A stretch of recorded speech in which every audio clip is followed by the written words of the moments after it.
지난 주간에 가장 덥다고 하는 대서가 있었고 또 중복이 있었지요. 그만큼 무더운 날이 이어졌는데 장맛비도 가끔 내리긴 했는데 그래서 그런지 더 후텁지근한 날씨였습니다. 샤워해도 그때뿐이었고 그래서 에어컨 없으면 어떻게 사나 그런 생각이 드는 날씨였습니다. 그런데 지난 목요일과 금요일이었나요? 아침부터 참 기분이 좋았는데 제가 왜 기분이 좋았을까요? 제가 아침에 이제 커피를 들고 내려가는데 권사님들하고 집사님 또 무례꾼 몇 분들이 이렇게 막 교회 쪽으로 올라오더라고요. 어디 가시냐 그랬더니 밭에 간다고. 왜 근데 다들 같은 밭으로 갈까? 네. 뭐라고 했을까요? 예. 도와주러 간다고. 이 더운 날 내 밭 일구기도 벅찬데 이른 아침에 또 저렇게 힘 빼고 나면 또 낮에는 더워서 아무 일도 할 수 없을 텐데 걱정하면서도 제가 저절로 입꼬리가 올라가는 걸 느꼈습니다. 저도 기분이 좋았지만 누가 가장 기뻐했을까요? 예. 예, 주인도 기뻐했겠지만 하나님께서 가장 기뻐하신 일이었습니다. 하나님이 보시면서 사랑하는 외아들을 십자가에 내주신 그 보람이 있구나. 내 자녀로 삼은 보람이 있구나. 그러셨겠지요. 약육강식 적자생존 이런 말 들어보셨지요?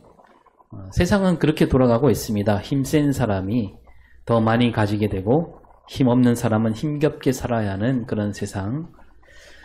그 세상에 자기를 맞추는 사람, 잘 맞춘 사람이 그렇지 않은 사람보다 훨씬 더 살기 좋은 세상이지요. 세상에는 뭐 다 그런 건 아니지만 모든 일에 내 앞가림 먼저 하는 사람이 있고 또 그런가 하면 내 앞가림보다는 다른 사람을 도와주기 바쁜 사람이 있는데 여러분 이 두 사람 가운데 누가 더 오래 살까요? 누가 더 오래 살까? 매일만 하는 사람. 예. 그러니까 이제 이를테면 밤에 자고 있는데 말에 큰 홍수가 났다 쳐볼까요?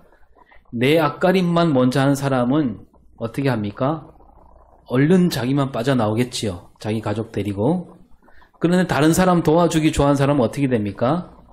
오지랖이 넓어서 그냥 저 집은 나왔을까 가서 보고 또 저 사람은 잠이 많을 텐데 가서 빨리 깨워야지. 그리고 깨워서 내보내고 임산부가 있는지 어린아이가 있는지 막 다 찾아다닙니다. 그들이 먼저 가도록 도와주다 보면 자기는 빠져나오지 못하는 그런 경우가 많지 않겠습니까? 그렇게 보면 누가 더 오래 살아요? 네, 자기 앞가림 먼저 하는 사람이 훨씬 오래 살겠지요. 남 도와주기 바쁜 사람은요 오래 살기 힘듭니다. 오늘 우리가 여기 살아있잖아요. 우리가 살아있는데 우리를 낳은 이 조상들, 저 멀리 조상들은 어떤 사람이었을까? 자기 앞가림을 잘하는 사람이었을까요? 아니면 내가 손해를 보더라도 다른 사람을 도와주기 바쁜 사람이었을까? 한번 생각해 보시기 바랍니다. 좀 생뚱맞아 보이는 물음을 하나 더 던지겠는데요. 여러분 그 에덴 동산에는 개가 있었을까요? 어디가 개가 있었을 거예요? 에덴 동산에? 아담과 하와는 개를 키웠을까요? 이 에덴 동산에 늑대는 있었겠지만 개는 없었습니다. 세월이 지나면서 그 늑대 가운데 개가 되기도 하고 또 그렇지 않은 늑대는 늑대로 남아 있었겠지요. 그럼 늑대는 어떻게 개가 되었을까? 길을 잘 들였을까요? 태어난 지 얼마 안 되는 버려진 늑대의 새끼를 데려다가 길을 들이기도 했겠지요.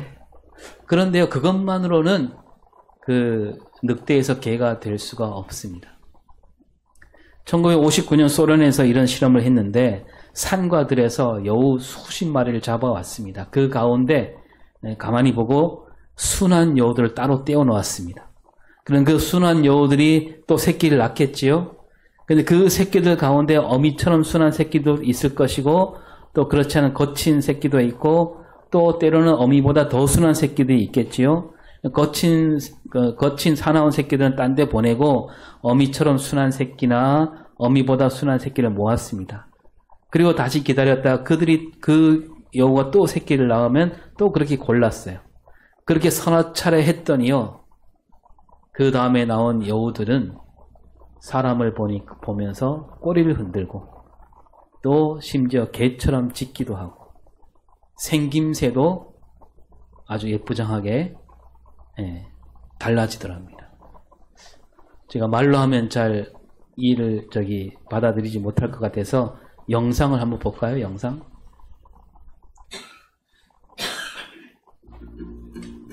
가축화의 과정을 실험하고 있는 연구소입니다. 1959년 유전학자 벨라예프는 은여우 130마리를 선발해 왔습니다. 여우들을 번식시키는 과정을 통해 늑대가 개로 길들여진 과정을 재현하고자 하는 실험이 이어졌습니다.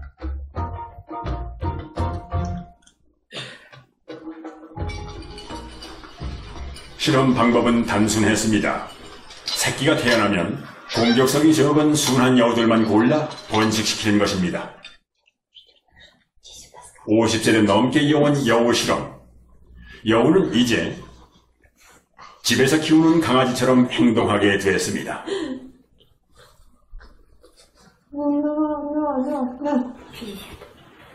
사육장 안의 여우도 공격적인 모습은 전혀 없습니다. 꼬리를 흔들며 반기는 행동은 개의 특징. 이런 행동 변화는 실험 4세대 만에 나타난 겁니다.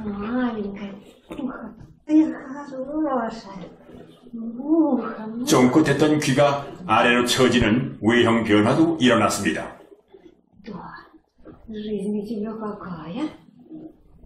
네, 여기까지요. 그러니까 이 늑대들이 어떻게 개가 되었을까? 그러니까 늑대들 가운데서도 사나운 늑대가 있고 순한 늑대가 있다는 거죠. 그래서 이 여우 실험을 통해서 그렇게 생각해 볼 수 있는 겁니다.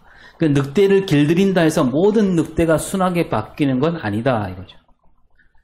아무래도 사나운 늑대보다는 태어날 때부터 순한 성질을 가진 늑대들이 사람들과 더 자주 만났을 것이고 그 순한 늑대들이 낳은 새끼 또 그 새끼가 낳은 또 새끼 이어지면서 생김새가 달라지고 사람을 더 좋아하게 되고 그 사나운 늑대들과 습성까지 달라지는 그렇게 됐다는 거죠.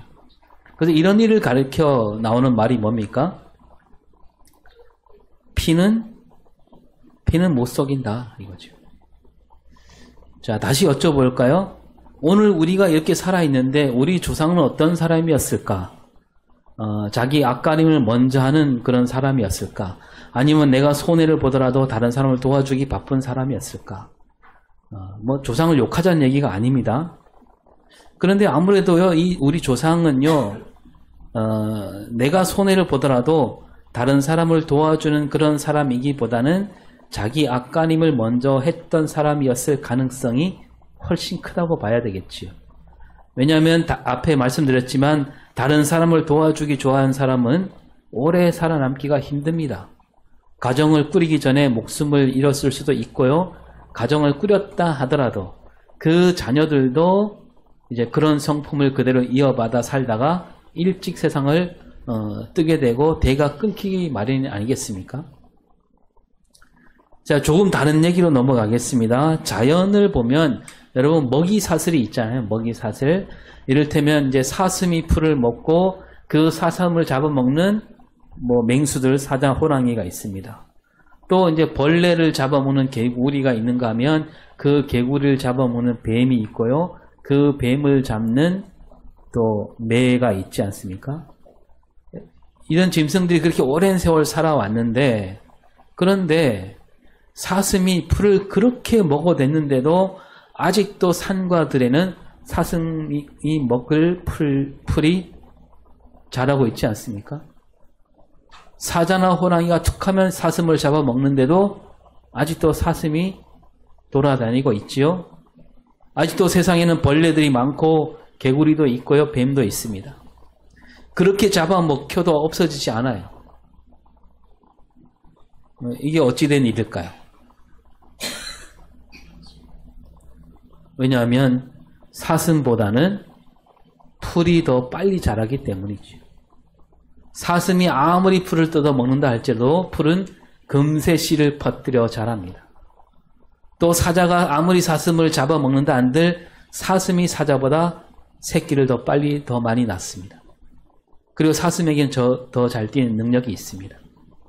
그래서 먹이사슬을 그림으로 나타내면 이렇게 삼각형으로 되어 있지 않습니까?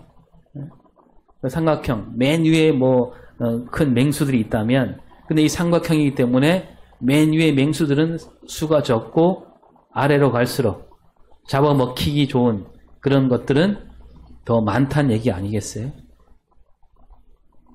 그러니까 잡아먹히기만 한 풀이나 나무 식물이 이 지구상에 가장 많습니다. 이게 하나님이 만드신 자연 법칙이었고 그래서 지금까지도 그게 무너지지 않고 여전히 세상이 자연이 돌아가고 있는 거지요. 자, 그런데요, 사람을 볼까요? 아까 말씀드렸듯이 자기가 손해를 보더라도 다른 사람을 도와주기 좋아하는 사람, 또 그 무엇보다도 자기 앞가림에만 힘쓰는 사람, 이 둘 가운데 더 오래 살아남기 쉬운 사람은 자기 앞가림만 하는 사람이겠지요. 누가 더 자손을 더 잘 퍼뜨릴까요? 아무래도 자기 앞가림에 힘쓰는 사람이 더 오래 살고 자손도 더 잘 퍼뜨리겠지요. 그러면 그런 사람이 낳은 자식들 가운데 자기가 손해를 보더라도 다른 사람을 도와주기 좋아하는 자식이 많을까요? 아니면 그 부모와 비슷한 자식이 많을까요? 그대로 피를 이어받을 거 아닙니까? 피는 못 속이잖아요. 그 자식들도 그대로 물려받고요. 그 자식이 낳은 자식들도 그런 자녀를 낳겠지요. 그렇다면 세상이 어떻게 됐을까요? 저 위에서부터 내려오면 이 세상은 날이 갈수록 어떤 사람이 더 많이 늘어나게 되었을까요? 자기 앞가림에 힘을 쏜 사람이 훨씬 더 많고 그게 오랜 세월 거쳤으니까 아마도 세상은 그런 사람으로만 가득 차야 맞지 않겠습니까?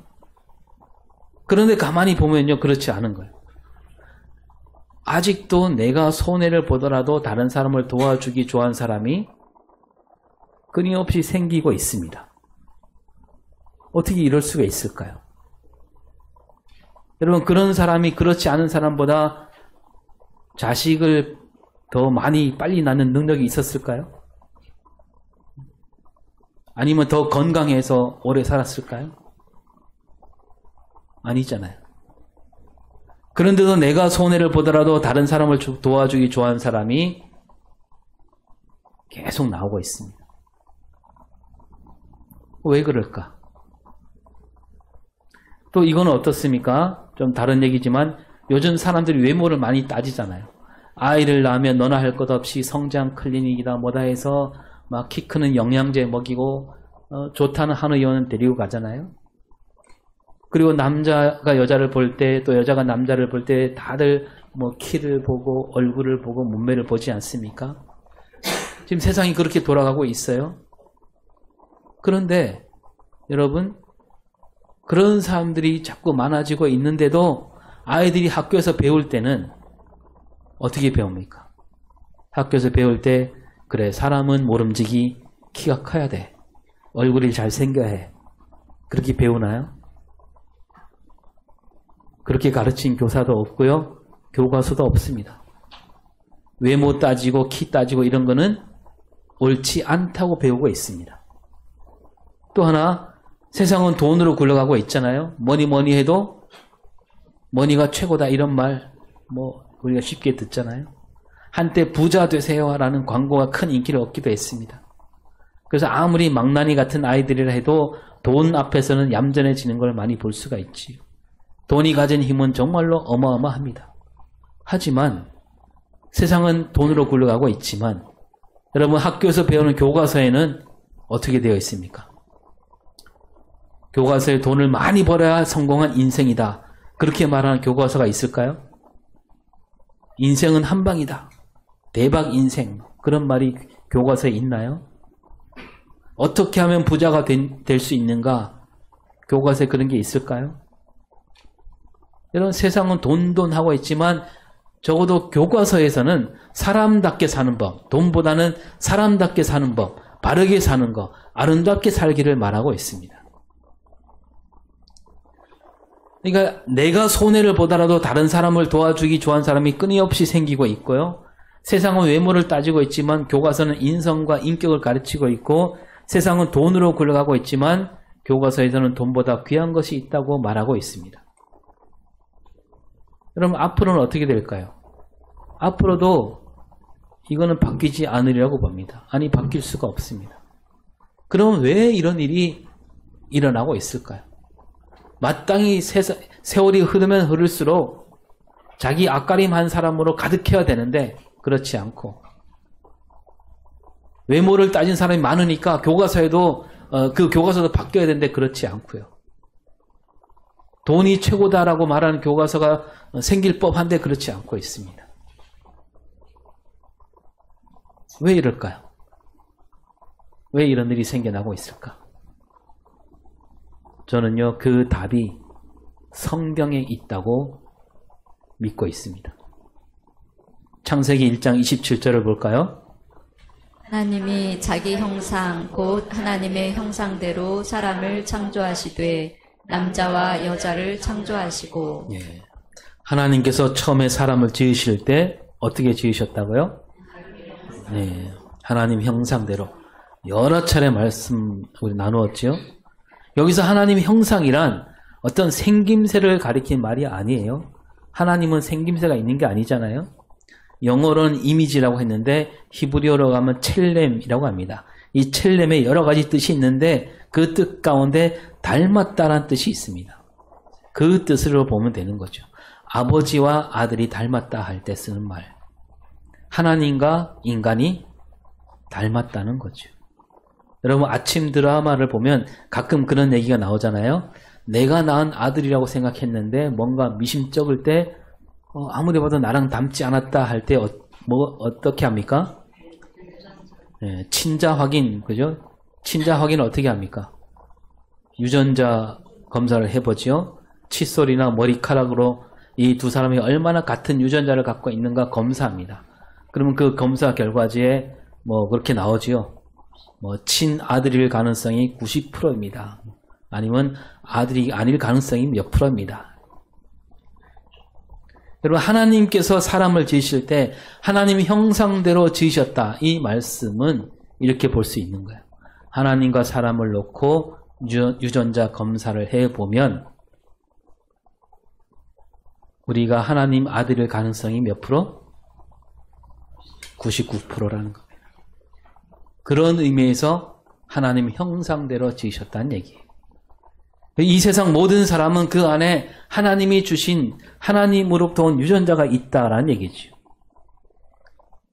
그래서 자기만 아는 사람, 자기 앞가림에만 힘을 쏟는 사람일지라도 그 안에 하나님이 심어놓은 유전자가 있다는 겁니다. 그리고 그 유전자는요, 어떻게 해도 없어지지 않습니다. 영원합니다. 왜요? 하나님이 영원하니까. 이 세상 모든 사람의 그 유전자가 남아있다는 거죠. 그러하기에 자기 앞가림보다 다른 사람을 돌보는 데 힘든 사람이 계속 끊임없이 생겨나고 있는 거예요. 잠깐은 그 유전자가 가려질 수 있습니다. 그래서 자기만 아는 사람으로 살 수도 있고요. 자기 앞가림에만 신경 쓰다가 세상 일생을 사는 사람도 있습니다. 그러나 그게 오래가지 않는다는 거죠. 하나님께서 주신 그 유전자가 그 아들에게 나타날 수 있고요. 그 후손들에게도 끊임없이 나타날 수 있는 겁니다. 세상 사람들, 그러니까 하나님을 알지 못하고 믿지 않는 사람들은 자기 안에 그 하나님 형상, 하나님 유전자가 있다는 이 진실을 그들은 알지 못하고 깨우치지 못하고 있을 뿐이에요. 자기와 자기 가족 챙기기 바쁘고 자기 앞가림에만 힘을 쏟으면서, 근데 가만히 보면 왠지 다른 사람을 돌보고 자기를 희생하는 사람을 보면 자기도 모르게 저 마음 깊은 곳에서 그런 사람을 우러러보는 마음이 생겨나는 거죠. 그래서 교과서에는 그렇게 쓸 수밖에 없는 거예요. 잘생긴 사람을 좋아하고 외모 갖고 내 시간과 돈을 들이면서도 차마 교과서에는 그렇게 쓸 수 없는 거예요. 그게 옳지 않다는, 인성과 인격 닿는 일이 먼저다고 가르치게 되어 있는 거죠. 근데 자기들도 왜 그런지 몰라요. 근데 우리는 알지요. 왜요? 사람들 안에 깊이 새겨 있는 하나님 형상이, 그 하나님이 주신 유전자가 그렇게 몰아가고 있기 때문이라는 겁니다. 누구나 돈을 좋아하고 부자가 되길 바라고 대박주의, 한탕주의를 바라보고 있지만 학교에서는 차마 그렇게 가르치지 못하는 거예요. 돈이 행복이다, 이렇게 가르치지 못하도록 하는 그 만드는 힘이 우리 안에 있다는 거예요. 그 힘이 어디서 나오는가?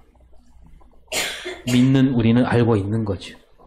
그 힘은 바로 하나님이 우리를 그렇게 애초에 만드셨기에, 그래서 하나님 형상이 우리 안에 있고 하나님이 주신 유전자가 우리 안에 있기 때문이라는 겁니다. 예수님이 이 땅에 오셔서 가장 먼저 외치신 말씀은요, 하나님 나라가 가까이 왔다라고 하셨습니다. 그러면서 누가복음 17장 21절을 볼까요?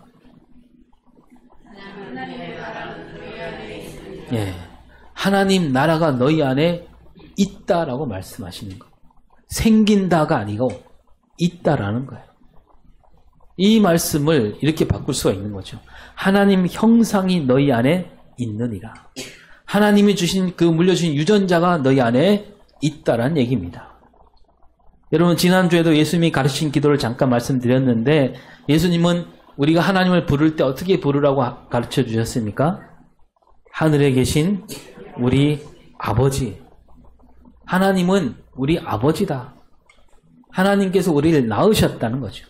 그래서 우리는 어떻습니까? 하나님을 닮을 수밖에 없다라는 얘기입니다. 아버지가 그 유전자를 자녀에게 물려주잖아요. 하나님이 우리에게 유전자를 물려주셨다는 거예요. 그런데 그 뒤에 죄악이라는 유전자가 들어오고 말았던 거죠. 그래서 우리 안에서 싸우고 있는 거죠. 하나님 유전자와 죄악이라는 유전자 싸우고 있습니다. 누가 이길까요? 어떨 때 보면 죄악이 이기는 것 같지만, 그러나 크게 보면 하나님이 반드시 이기게 되어 있는 거죠. 그것을 예수님이 우리에게 보여주신 겁니다. 하나님은 우리 아버지시며 우리는 그 자녀에게 우리 안에 있는 하나님 형상, 하나님이 물려주신 그 유전자가 그 어떤 것보다 힘이 세고 반드시 이긴다. 예수님이 십자가에 달렸을 때 많은 사람이 그렇게 생각했겠지요. 아, 하나님 형상이 힘이 없구나. 그러나 예수님은 보란듯이 다시 살아나셨습니다. 하나님 형상이, 하나님이 주신 유전자가 반드시 이긴다는 이 진리를 보여주셨다는 겁니다. 그런 뜻으로 오늘 말씀을 읽으면요, 오늘 말씀이 더 와닿을 수 있는 거죠. 오늘 말씀을 통해서 바울은 예수님이 누구냐? 바로 하나님 형상이다. 그리고 그 하나님 형상이신 예수님은 어떻게 이 땅을 사셨는가? 그러면서 예수 믿는 우리들이 어떻게 살아야 되는지 알려주고 있다는 거죠. 15절을 먼저 볼까요? 보이지 아니한 하나님의 형상이시여 모든 피조물보다 완전하신 이시니. 예. 보이지 않는 하나님의 형상. 하나님은 보이지 않아요. 그 보이지 않으니까 언제 어디서나 계시는 분인데, 하나님은 보이지 않지만 예수님은 몸을 입고 이 땅에 오셨습니다. 그래서 그 예수님이 바로 하나님 형상이다. 하나님의 형상이 몸으로 나타나신 분이 바로 예수님이다, 이거죠. 예수님도 그런 말씀하셨어요. 빌립이 예수님에게 하나님 아버지를 우리에게 보여주십시오 했더니 예수님 뭐라고 말씀하십니까? 요한복음 14장 9절에 내가 이렇게 오래 너희와 함께 있으되 내가 나를 알지 못하느냐? 나를 본 자는 아버지를 보았거늘 어찌하여 아버지를 보이라 하느냐? 예. 예수님은 하나님을 보여달라는 빌립에게 말씀하기를 나를 본 자가 곧 하나님을 본 것이다. 이 말씀 그대로 예수님은 곧 하나님과 꼭 빼어 닮은 그런 분이란 얘기죠. 하나님 아들이기 때문에 예수님을 본 사람은 하나님을 본 것이나 다름이 없다는 거죠. 그리고 예수님은 하나님의 형상이기도 하며 모든 피조물보다 먼저 나셨다. 이렇게 말씀하고 있습니다.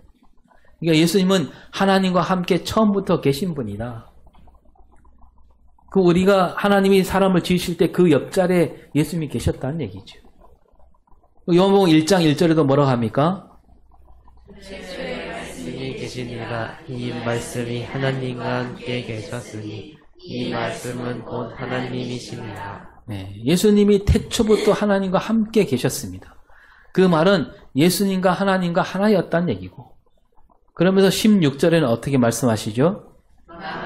그에게서 창조되되 하늘과 땅에서 보이는 것들과 보이지 않는 것들과 혹은 왕권들이나 주권들이나 통치자들이나 권세들이나 만국이나 그로 말미암고 그를 위하여 창조되었고. 예, 세상 모든 것들이 예수님으로부터 지음을 받았다. 예수님으로 말미암아 세상 만물이 생겨났다. 그 세상 지음을 받을 때 예수님이 그 자리에 계셨고, 그 하늘과 땅에서 보이는 것들과 보이지 않는 것들까지 다 예수님 안에서 지어졌다. 그러면서 더 나아가서 왕권, 주권, 통치자들, 권세들, 이거는 지금 그 골로새 교회가 처한 그 때를 말하는 거잖아요. 왕권이 있고 주권이 있고 통치자들이, 권세들이 있어요. 그들이 떵떵거리며 살고 있습니다. 그러니까 이 모든 것들 위에 바로 예수님이 계신다는 거죠. 그러니까 이 세상을 움직이는 힘, 권세 잡은 이들은 말하는 세상을 움직이는 이들인데, 이들에게 있는 힘도 예수님으로부터 나온 것일 수밖에 없다는 거죠. 예수 그리스도께서 만물보다 먼저 계시고 만물이 그 안에 함께 있음을 잊지 말라. 그러니까 모든 사람 안에 하나님의 형상이 있음을 잊지 말라는 거죠. 따라서 모든 권세, 그 어떤 힘보다 우리에게 심어준 그 하나님 형상, 그 형상을 이길 수 있는 힘은 없다라는 뜻입니다. 이 말씀대로 우리가 하나님의 형상을 그대로 물려받았습니다. 여러분, 우리는 예수를 믿는 사람들이에요. 따라서 우리는 예수님이 가신 길로 걸어가도록 지음받았다라고 할 수 있는 거죠. 그리고 18절을 볼까요? 18절. 그가 근본이시요 죽은 자들 가운데서 먼저 나신 이시니 이는 친히 만물의 으뜸이 되려 하시며. 예. 이 골로새 교회에다 보낸 편지니까 이 예수 믿는 사람들이 모인 곳이 교회입니다. 근데 교회가 몸이라면 예수님은 머리다. 몸은 머리에 따라 움직이게 되어 있지 않습니까? 예수님을 머리로 삼지 않는 교회는 교회가 될 수 없겠지요. 예수님을 머리로 삼지 않고 세상 헛된 생각들로 가득하면 그 교회가 어지러울 수밖에 없습니다. 예수님이 교회의 근본이고 뿌리가 되는 밑바탕이라는 얘기죠. 예수님으로 말미암아 교회가 세워진 겁니다. 교회란 모름지기 머리부터 발끝까지 예수 그리스도로 가득해야 된다는 얘기죠. 그리고 예수님이 죽은 자들 가운데 먼저 나셨다. 죽음에서 살아나심으로 만물의 으뜸이 되었다. 다시 살아나신 예수님께서 세상 모든 만물 위에 우뚝 서 계시니 우리가 두려울 게 뭐가 있겠느냐, 그 말씀이죠. 모든 무릎이 예수 이름 앞에 꿇게 된다는 겁니다. 교회가 세상으로부터 그런 어려움을 겪고 있지만 이겨낼 수 있다는 거죠. 아까 말씀드린 그 죄악이라는 유전자가 세상을 이기는 것 같지만, 교회를 이기는 것 같지만, 그러나 마침내 이기는 것은 누구다? 예수 믿는 이들이다. 교회다, 이겁니다. 왜냐하면 그 안에 하나님의 형상이 있기 때문인 거예요. 그리고 19절을 보겠습니다. 모든 충만으로 예수와 하게 하시오. 네, 이 말씀은 예수님이 이 땅에 오셔서 하신 모든 일이 하나님 뜻으로 가득했다는 겁니다. 모든 충만으로. 예수님이 하신 말씀이 다 하나님 말씀이고 예수님이 하신 모든 일이 다 하나님이 하신 일이다, 이거죠. 그러면서 20절을 읽습니다. 형을 이루사 만물 곧 땅에 있는 것들 것들이나 하늘에 있는 것들이 그로 말미암아 자기와 화목하게 되기를 기뻐하시니라. 예수님이 하신 일이 다 하나님 뜻인데 그 가운데 십자가를 지신 거. 이 십자가 지신 그 의미가 뭐냐? 십자가 지심이 바로 모든 일 가운데 으뜸이다 이거죠.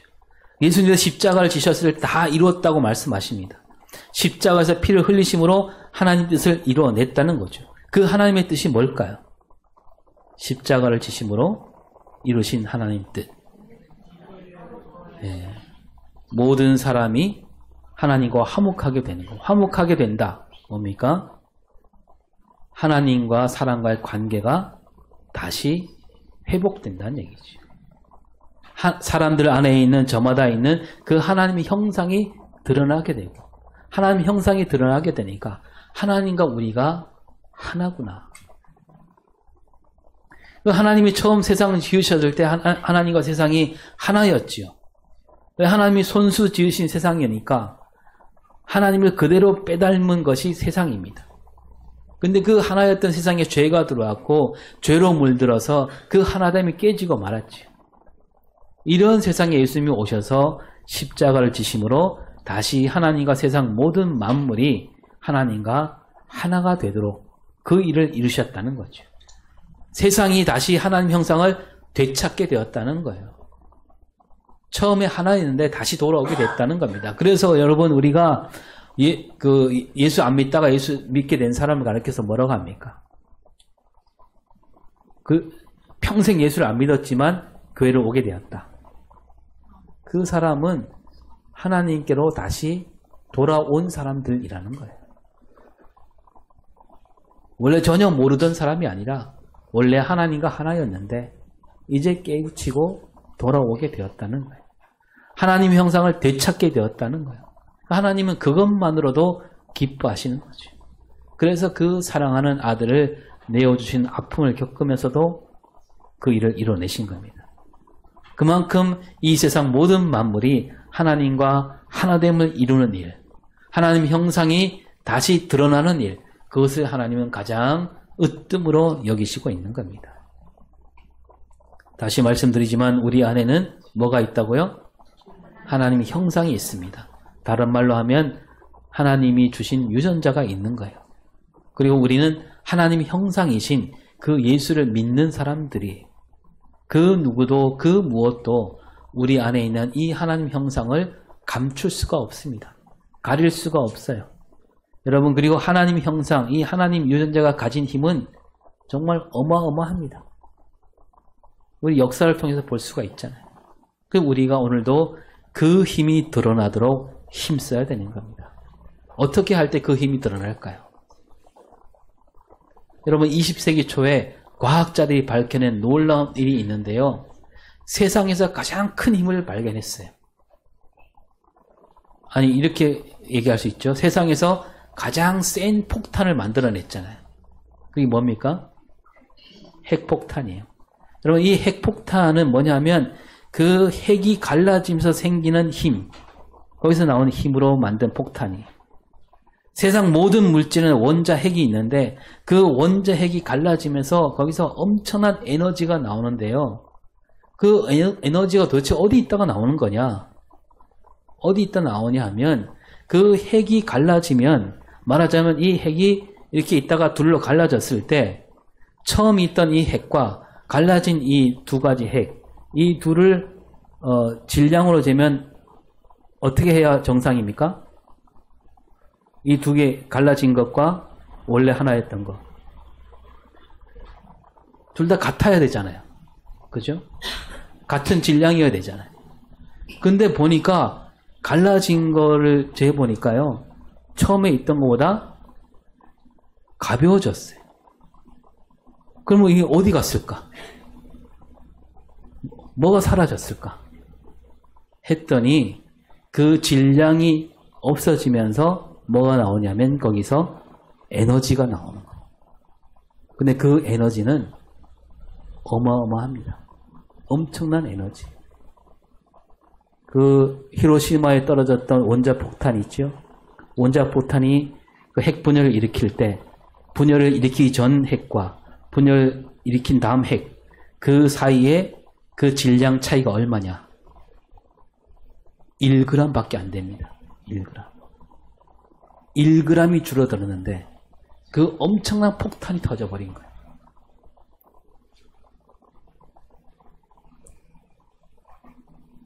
그러니까 그 원리로 핵폭탄을 만드는 거예요. 핵이 갈라질 때 에너지가 생기는 거예요. 핵이 갈라지고 그 질량이 줄어들 때 대신 거기서 에너지가 나온다는 거죠.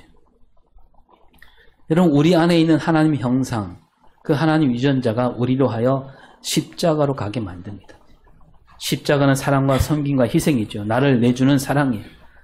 그 나를 내어줄 때 이 핵처럼 나를 내어줄 때 엄청난 에너지, 그 무엇도 그 누구도 막을 수 없는 그 에너지와 힘이 생겨난다는 거예요. 여러분, 예수님이 그 십자가에서 죽으실 때 거기서 엄청난 에너지가 나온 거예요. 그로 말미암아서 수많은 사람이 구원을 받았고 지금 수많은 사람이 수억 수천 사람들이 지금 그 예수님을 믿게 되었잖아요. 오늘 우리가 하나님 형상이 드러나도록 힘쓰는 그런 하루하루 삶이 될 수 있기를 바랍니다. 예수님이 가셨던 그 길, 사랑과 희생과 섬김을 담고 십자가 길로 걸어갈 수 있기를 바랍니다. 그래서 거기서 나오는 힘으로 이 세상을 바꿀 수 있는, 세상 그 무엇도 그 누구도 감출 수 없는, 그 감추어지지 않는 그 힘으로 이 땅을 하나님 나라로 만들어가는 저와 여러분이 될 수 있기를 바랍니다. 기도하겠습니다.